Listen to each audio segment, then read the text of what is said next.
কোয়েটার সেনা ক্যাম্প থেকে ইসলামাবাদের প্রশাসনিক ভবন, সবখানেই এখন চরম আতঙ্ক আর রেড অ্যালার্ট। পাকিস্তান যখন প্রস্তুত হচ্ছে দেশের ৭৮তম স্বাধীনতা দিবসের বাজনা বাজাতে, তার ঠিক ৩ দিন আগে আস্ত একটি প্রদেশের সড়কগুলো ছেয়ে যাবে সম্পূর্ণ এক ভিন্ন পতাকায়। ১৪ আগস্ট নয়, ১১ আগস্ট নাকি এক গোপন স্বাধীন রাষ্ট্রের জন্মদিন।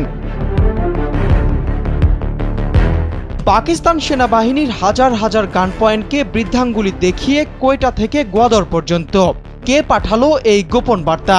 ১১ আগস্ট আনুষ্ঠানিকভাবে স্বাধীনতা দিবস পালন করবে বেলুচিস্তান।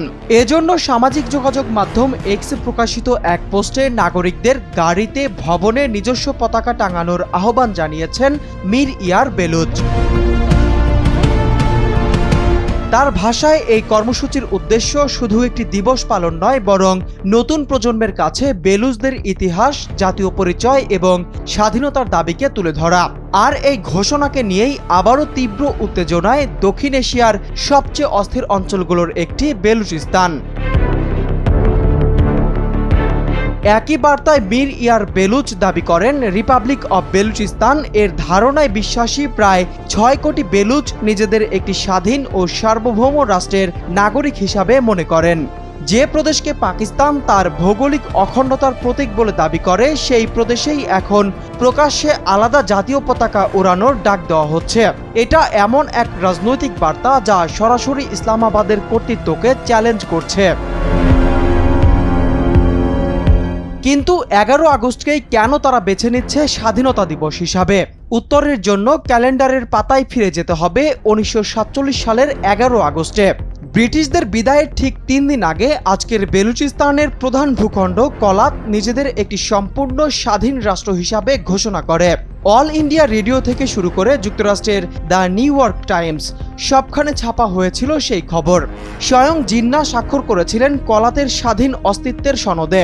কিন্তু মাত্র ২২৭ দিন, ১৯৪৮ সালের ২৭ মার্চ রাতে বদলে যায় পুরো গল্প। পাকিস্তানি ট্যাঙ্কারের চাকায় পিষ্ট হয়ে যায় সেই স্বাধীনতা। শুরু হয় এমন এক গোপন যুদ্ধ যা বিগত ৭.৫ দশক ধরে প্রতি বছর ফিরে আসে এই একটি নির্দিষ্ট তারিখে। গত কয়েক বছরে আরও জটিল হয়েছে বেলুচিস্তানের পরিস্থিতি। একের পর এক সশস্ত্র হামলা, সামরিক কনভয়ে আক্রমণ, নিরাপত্তা বাহিনীর ওপর অতর্কিত হামলা, গুরুত্বপূর্ণ মহাসড়ক ও অবকাঠামো লক্ষ্য করে অভিযান। এসব ঘটনায় বারবার আলোচনায় এসেছে বেলুচ লিবারেশন আর্মির নাম।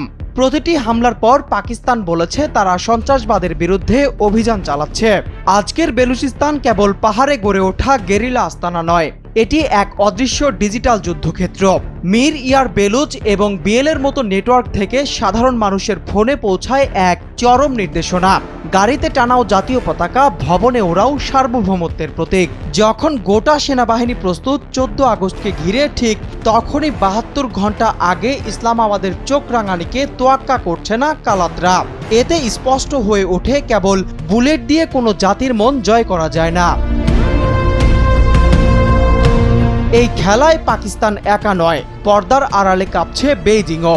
$৬২ বিলিয়ন বিনিয়োগের গোয়াদর বন্দর, যাকে কেন্দ্র করে চীনের বিশ্বজয়ের স্বপ্ন, সেই গোয়াদরের মাটি আজ বিএলের মজিদ ব্রিগেডের প্রধান টার্গেট। ১১ আগস্টের এই বিকল্প স্বাধীনতা দিবস বেইজিংকে প্রতিদিন মনে করিয়ে দেয় একটি অগ্নিগর্ভ ভূখণ্ডে নির্মিত চীনা বিনিয়োগের ভবিষ্যৎ আসলে কতটা অনিশ্চিত। ডিজিটাল প্ল্যাটফর্মের এই একটিমাত্র ঘোষণা পুরো দক্ষিণ এশিয়ার কৌশলগত মানচিত্রে এক মহাকম্পন ঘটিয়ে দিয়েছে। পাকিস্তান যখন তাদের নিজস্ব ৭৮তম স্বাধীনতা দিবস উদযাপনের প্রস্তুতি নিচ্ছে, ঠিক তার ৭২ ঘন্টা আগে আলাদা রাষ্ট্রের ঘোষণা দিয়ে নিজস্ব পতাকা ওড়াতে চায় বেলুচ নেতা, যা পারমাণবিক শক্তিধর একটি দেশের কাঠামোর ওপর সরাসরি এক ভয়াবহ মনস্তাত্ত্বিক হামলা।